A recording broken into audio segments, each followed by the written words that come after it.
یوت وینګ چې ورته وایي د هغه مشر فیروز خان ته چې هغه راشي خپلې خبرې په لنډو الفاظو کې راغونډې کړي. ډېره مننه میرات صاحب.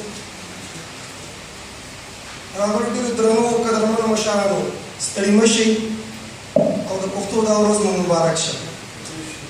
نن څنګه چې تاسو ته پته ده چې نن د پښتو ورځ ده، لر او بر پښتانه دا ورځ لمانځي او د پښتو مینې هغه خپله جذبه ښایي.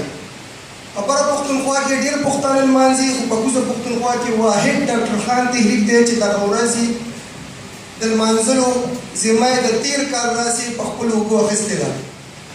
ورونو د دغې ورځ د لمانځلو بنیادي مقصد د پښتو ژبې د پښتنو هغه ستونزې مخته راوړل دي کومې چې اهمې او بنیادي دي.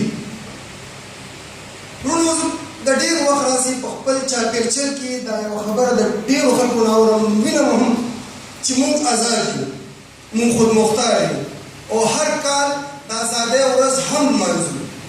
خو ورونو یوه پوښتنه لرم چې آیا په حقیقي معنو کې موږ آزاد یو؟ آیا په حقیقي معنو کې موږ خودمختار یو؟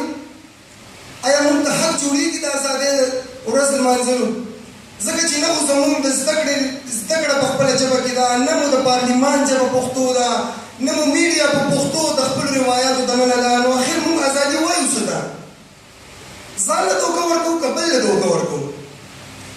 ورونو د قوم د غلامۍ سره سره زموږ مشران هم د غلامۍ په سوچ کې نښتي دي، غلامان شوي دي او ورونو په خپله خو دي خو زموږ راروان کل ته هم د غلامۍ دا یو سوچ ورکوي اوس چې که ښه زده کړه کول غواړي نو د انګریزانو ژبه کې وکړه، که پرمختګ غواړي نو خپل دا پرتوګ کمیس کوز کړه او د انګریز جامه پینټ شرټ واغونده.